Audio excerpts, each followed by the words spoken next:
Hello everybody, I'm back on this Fairbanks again. I've had all these rings off. I cleaned the grooves out, cleaned the rings, the sides of them here, just to get it cleaned up. I just push down on here, give it a little quick squirt, with some cleaner. And so after that, I took the cylinder home. And as you can see, it's still a little oily and gritty and nasty in there, but I'm not really going to work too much more to get it out. Maybe another couple paper towels, and I'm going to try the pistons, see if she'll go in and travel. For those of you who aren't familiar with these old engines, this right here is your lead-in for your rings. They was nice enough when they made these things that they always put a chamfer on the back of the cylinder, and you can just wiggle the piston. I'll get a film of that here when I put it in. Well, I'm not going to try to get in your way here, but I might. But this is what that lead-in is for. Of course, you got to get your rings somewhat in the center of the track here. We'll see how this one works. Some of these lead-ins aren't as good on some engines as they are on others. This one here might be one that sucks as far as that goes.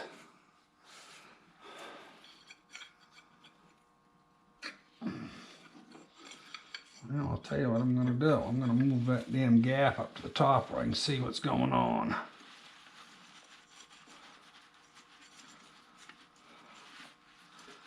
There was a neat reason that all three gaps were at the top on this before.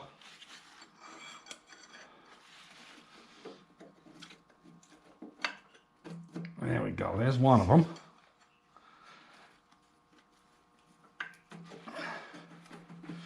There's two of them pretty near in.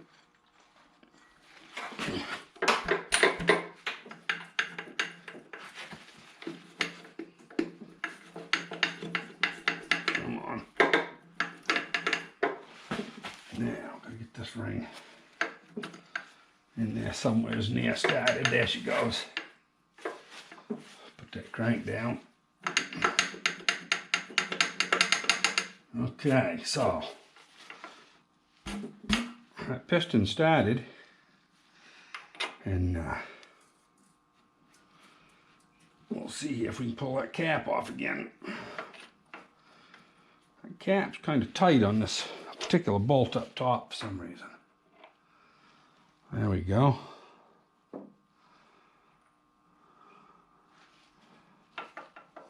Push that bolt in out of the way.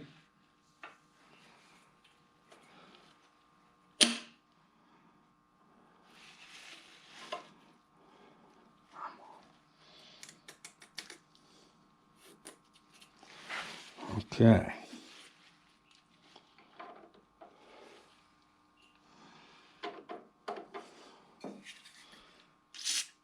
I know that stuff ain't much for lubrication, but it'll work for now. I gotta go find the nuts for that. I'm not really sure. Well, no, I guess they're right here.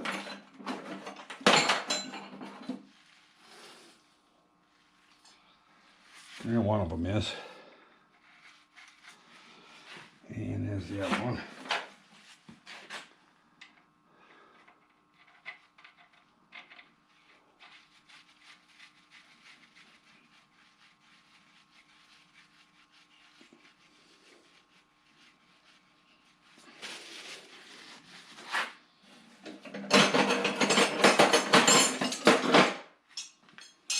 Well, there's a 3/4. It says 19 millimeter on it, but that's so close that they pretty much interchange.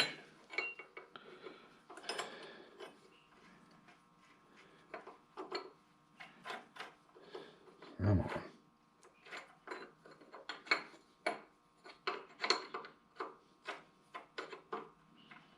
There we go.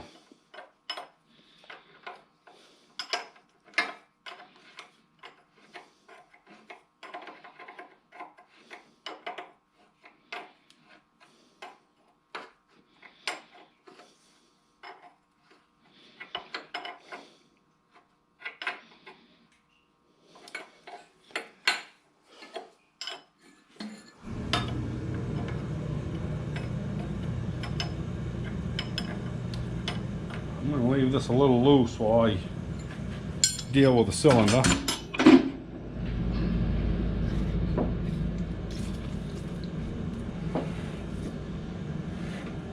No, I didn't get enough honed out of it, I guess.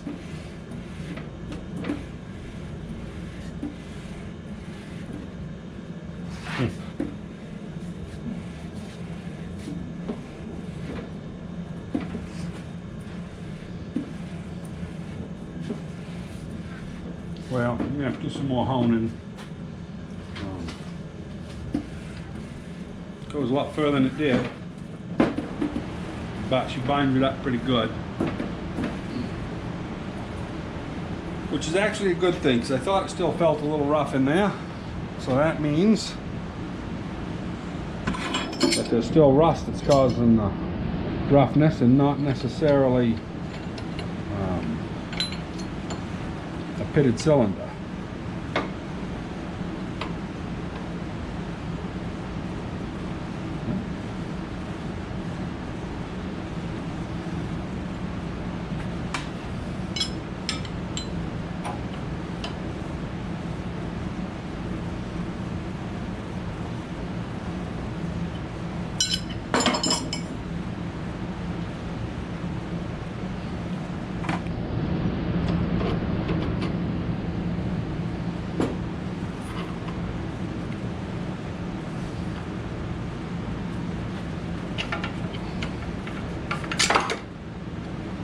Beautiful.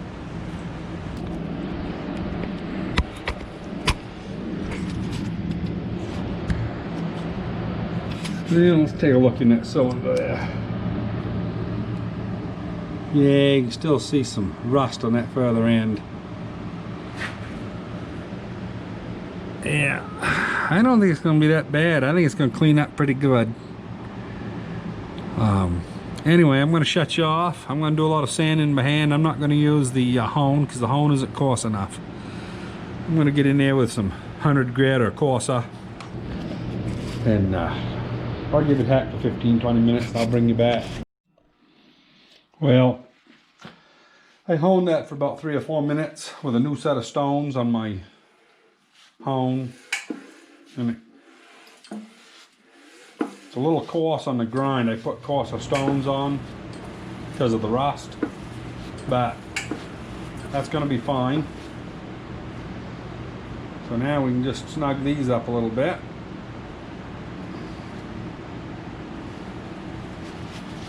And we'll see where we're at.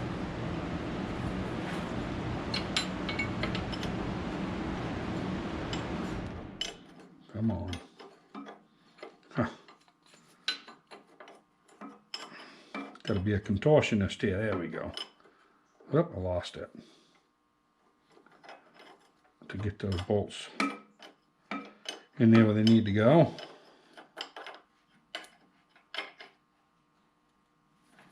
Come on.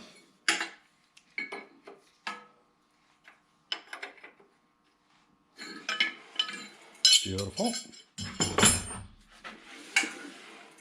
No more thumping.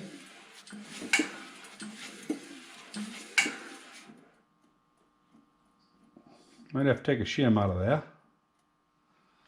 But I'm not real tight either. Probably have to take a shim out. That's all right. So now, the big question is whether or not I got compression. So I'm going to do some cleaning with a vacuum on the front, and I'll bring you back in a few. So anyway, this right here is the exhaust valve. I took it out. I'm sure you can see right here. That right there is wore in probably 20-30 thousandths anyway. I don't know if I'm going to have any chance of saving this valve, but I'm going to put it into grinder here. Of course, you saw me grinding with it the other day, so I'm not going to film it. But I will bring you right back in, let you see what it looks like. Well, I've been grinding over there for 3-4 minutes. The valve's pretty hot. You can probably see there's a couple little specks there. I'm not going to worry about it. My margin's getting quite thin there in a few spots. So I'm going to let that go. And I'll put some bluing on there and we'll see what we got. Well, we're going to see what this looks like together. If I can find the hole. Oh, come on. That's got to be right there somewhere. There she is.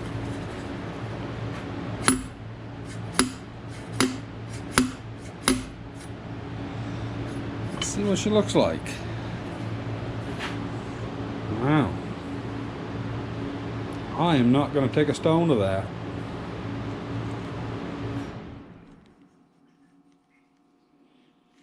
And I guess as far down as that seat runs, I guess I didn't have to worry about the margin. I'd say we're in good shape. So, I'll wipe out that little bit of bluing.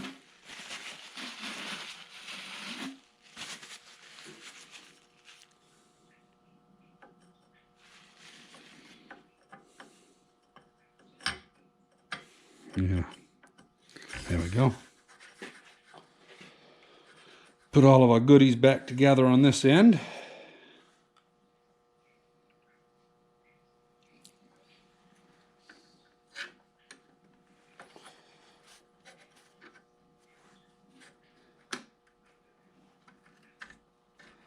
Kind of a mongrel thing to put together, but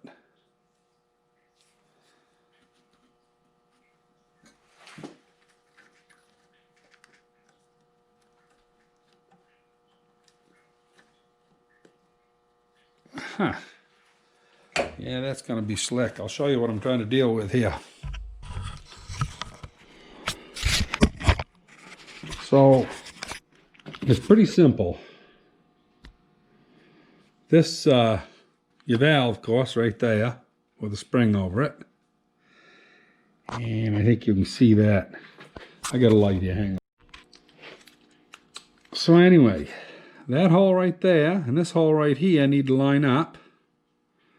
And while you got it lined up, you got to put a cotter pin through it. So I'm not going to have the camera on. You guys will get frustrated like I will, because it's probably going to take half a dozen tries here before I get this. You ain't going to believe this, but the first try, I should have left the camera on. But anyway, that's all there is to it. Of course, we want to make sure there's a little clearance there, which there is. And I'm really not sure on this particular model where your valve lash adjustment is. I'm not really sure. Kind of an interesting little thing. I don't know. Anyway, I've never had one of these particular models before. But I'm going to put the intake back on and we'll see if we got compression.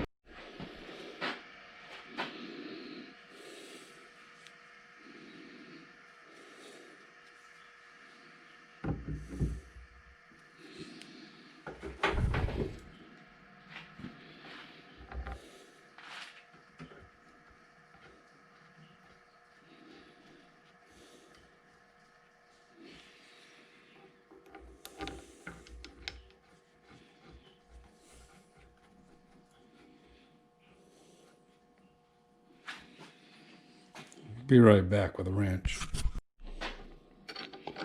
So anyway, we're about to see if this old girl's going to have compression or not. I got a feeling it's gonna, but you never know. Oh, look at that.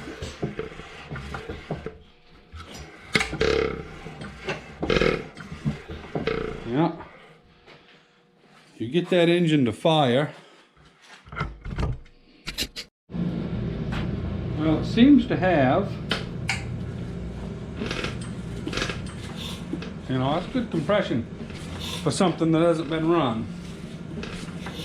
As soon as that fires and runs 34 revolutions, 30 or 40 revolutions there, I think our bearings will reseat, and yeah. On the wrist pin. Yeah, I think that's gonna I think that'll run just fine. Now the biggest thing is I got to change the wire out on this tower. It's got a fawn stock clip there that somebody put, you know, a regular extension cord off a lamp in it. We can do better than that. Give me a few minutes and I'll be back. Well, everybody, I got a wire run down here to the igniter, and I'm not going to try and see if this will actually fire. You know, we could prime it, undo them 2 bolts or these 2 bolts, or a little gas in here, but I'm not going to do it on this rickety old table. So for right now, I've got it to the point that all the valves are working good. They're all tight. It's got compression. Timing appears to be right. So now I'm probably going to wait for maybe Chris to show up, and we'll pull it down off there and give it a spin. Anyway, hope you enjoyed. Don't hesitate to subscribe and hit the like button. Talk to you later.